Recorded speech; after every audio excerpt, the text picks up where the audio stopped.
Hey guys, it's Miss Brady. So today we are going to be looking at your lessons for this week, which include the empires of Greece and Rome, and then we're going to be looking at the Dark Ages. The Dark Ages were part of the Middle Ages. So we're going to be looking at those today. I'm going to share my screen with you over here to my PowerPoint that I have for this week. That'll kind of help you be able to go through the notes and hopefully help the video to go a little quicker so I'm not having to type as I go. I'm getting the Zoom thing down. We got it. We are in control. All right. So for your vocabulary, the words you need to know for this time is discipline. Discipline is training. When you are disciplined in something, then you have training in it. If you are disciplined in karate, then you have training in karate. All right. So isolation. Isolation is separation. This is a word that we should know right now because we are all in isolation right now.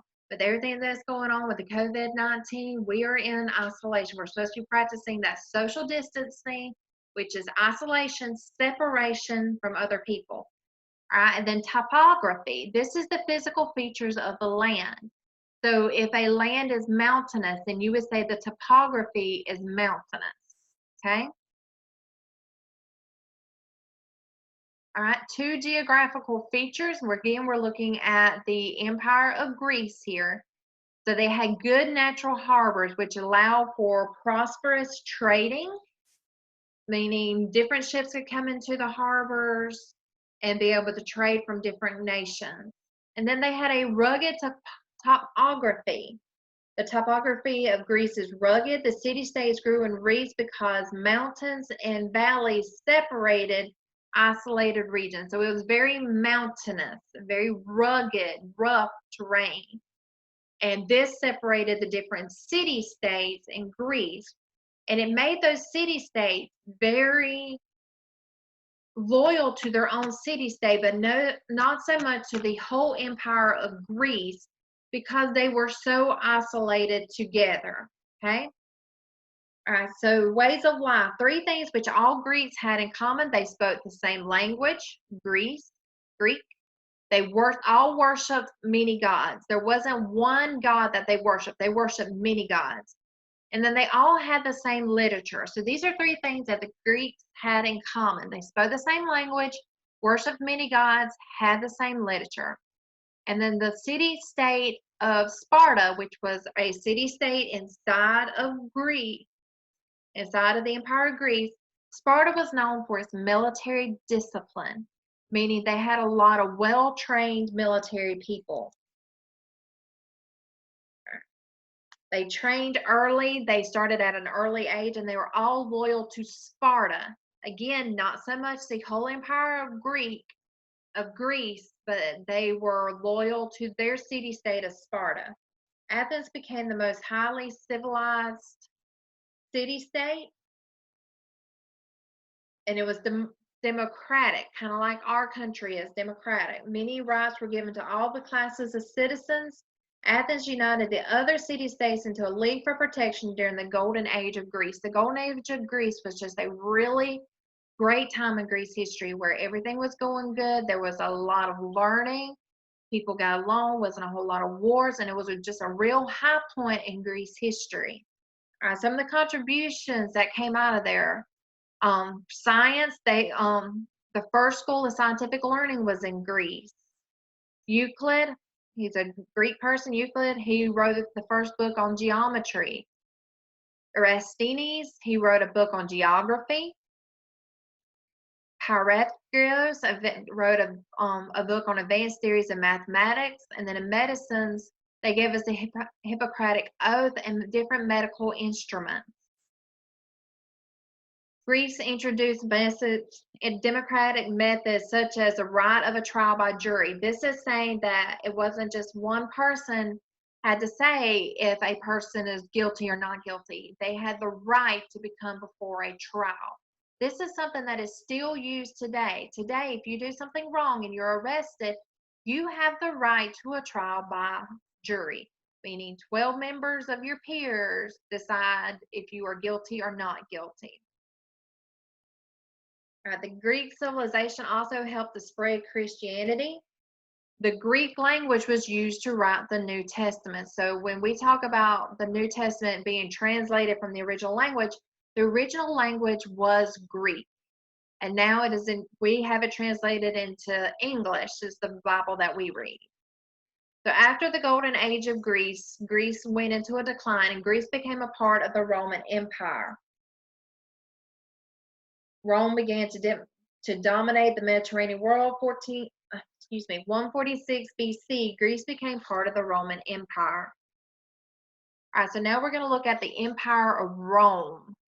All right, so vocabulary status, the position or rank of someone when compared with other people. So what is your status in society? Are you above somebody, below somebody? That made a big difference in the Roman Empire. And then triumvirate, this is a government led by 3 persons. All right, so there's 2 mountain ranges that protected Rome from invasion. This was the Alpinian and the Alps mountains. So the 2 A words, Alpinian and Alps. Rome was a large city located on 7 hills and the surrounding plain. The plain was fertile and farmers grew many crops. Enemy tribes could easily attack the plain.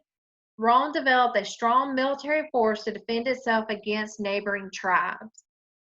Rome's military strength allowed Rome to conquer the neighboring tribes,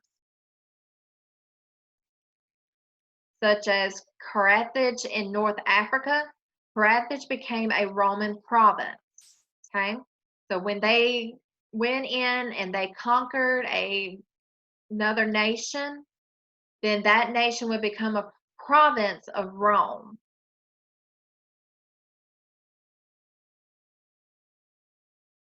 All right, in 133 BC to 27 BC, a period of unrest ruled in Rome. For a while, Rome allowed 3 men to rule at the same time. These rulers were called a triumvirate. This form of government did not work, and the 3 men could not work together, so they become rivals. Typically 3 men can't be, or 3 women, anything can't be in power at the same time. They just don't get along. So that's what happened here. And in 27 BC, Augustus Caesar became the first emperor of Rome. Augustus Caesar ruled well, and his rule began a peaceful time for the Roman Empire. After his death, the Roman Empire continued to prosper. Gradually, for a period of years, gradually after a period of years, the great Empire of Rome began to decline. All right, so we're going to look at the 4 classes of the people that lived in Rome. First, you had the aristocrats. This is where our vocabulary word status comes in. These people, this was their status. So you had the aristocrats. They were the upper class. They were the ruling class. Then you had the equestrians. They were the merchants and the bankers. Then you had the common citizens. These were farmers and industrial workers. And then the lowest class was the slaves. All right, let's see. Most Romans worshiped many gods. Some Romans, especially the poor, became Christians. And the Christians were persecuted in Rome. All right, another contribution, the Romans were builders. They built good roads, bridges, and aqueducts. Italy still uses some of these ancient aqueducts today. So the aqueducts are still in use today from back BC time. They're still being used today. Latin was the language in which the Romans wrote. Latin became the basis for the Spanish, French, and Italian languages. These languages, Spanish, French, Italian, are known as the Romantic languages. It comes out of the Roman Empire, the Latin words. That's where we get the root for our language, English. The Romans influenced the profession of law. They were the ones who came up with the right of private ownership, meaning if you own something privately, you had the right to that property. It couldn't be taken away. And they came up with the right to be considered innocent until proven guilty. Both of these concepts we still use today in our society. If you own something, it's yours. It can't be taken from you. And then also you have the right to be proven you're innocent until proven guilty. All right, so there was many factors that caused the fall of the Roman Empire. Dishonesty, violence, decrease in trade, decrease in the value of money. Laws took away people's freedoms to choose jobs, and the soil became overworked. All of these were internal factors that led to the fall of Rome. If these factors had not been there to cause the Rome to be weakened, they would not have been conquered. The Roman Empire was conquered by tribes from the north, and a period known as the Dark Ages and the Middle Ages began. They would not have been conquered by these tribes from the north if they hadn't had these internal weaknesses. All right, so now we're going to look at the Dark Ages and the Middle Ages. The one vocabulary word you have is barbaric. It means uncivilized. All right, so this was a time of the feudal system. There were many wars were fought during the Middle Ages. Loyal lords and nobles fought for the king, and then each noble was given land called a manor. Each manor had its own pasture land, mill, winepress, church, and village. Then serving under the nobles were vassals. They often received land from the nobles. They didn't get as much land as what the nobles had, but they would get small little portions from the nobles. After the vassals, there was villeins. They were required to work for the noble each day, but they were allowed to live in the village. So they had a little bit of freedom. Not as much freedom as the vassal or the noble. They worked for them, but they did have a little bit of freedom. Then you had the lowest, and those were the serfs. These were servants who couldn't leave their manor. They were essentially slaves. They had a little bit of freedom. They weren't owned, but they didn't have freedom to leave the manor. They had to stay right where they were at. The life was difficult for all classes of people during the Middle Ages. Most of the people were serfs. They worked for other people. It was just a hard life. Let's look at education, how education affected that. Few books existed. The Catholic Church were the first to establish the first school. The few books that were existed, going back to the first one, the monks copied the books by hand. So you can see why there were few books. If we didn't have the printing press then, the monks were having to copy down the books by hand. Monks are people who serve in Catholic monasteries.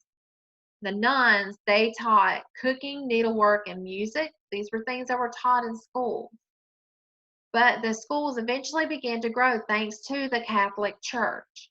And the growth of schools helped to bring an end to the Dark Ages. People were able to start reading. They were able to start understanding. They were able to have more freedom because of schools. Faith in God and the Catholic Church were important to everyone.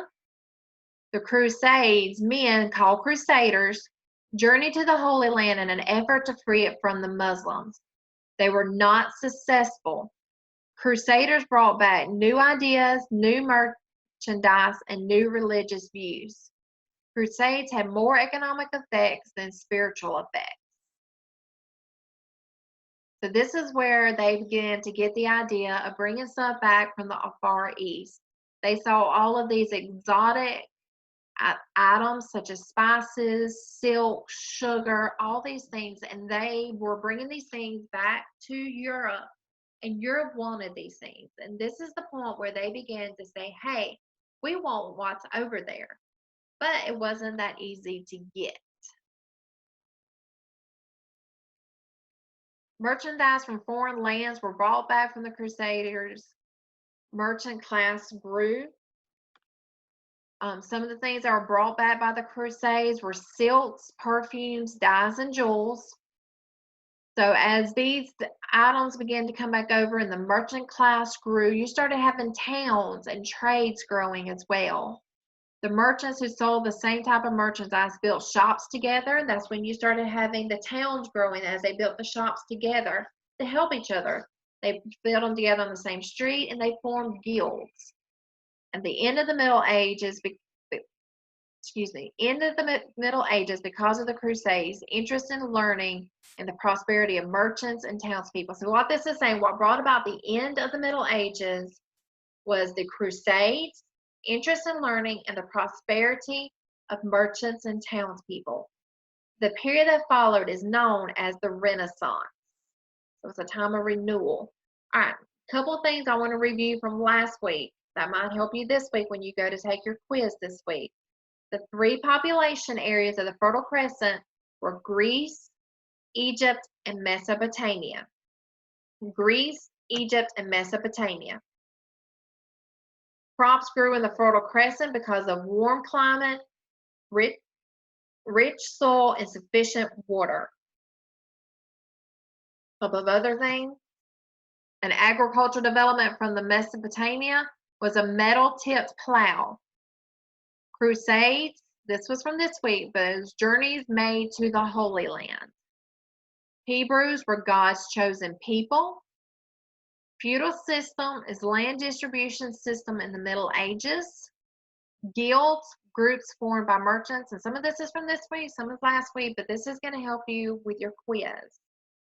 The cradle of civilization was the Fertile Crescent. Jewels, perfumes, and steel, this is merchandise from the Crusades. The merchants were a wealthy class of people which grew after the Crusades. Cathedrals are large, beautiful churches built in the Middle Ages. And then the Renaissance is a period which followed the Middle Ages. All right, so that's all I've got for you today. To make sure that you take notes as you need to through this. This will help you with your assignments this week. It'll help you with your quiz at the end of the week. Now, don't forget your project as you're going through. Most of you have already sent me your names, and I appreciate that. There's just a few that I sent emails out to parents today, so get those to me today. Go ahead and be working on this. The deadline for this is May the 11th. The deadline for your project is May the 11th. So make sure you're working on this, get your research done, do your paper, and find your 3 tangible objects. And I will see y'all tomorrow for your Zoom call. Don't forget for your Zoom call tomorrow that you have to tell me something that historic that happened this week since we met last. I appreciate you guys, and I look forward to seeing y'all tomorrow during the Zoom call. Bye, guys.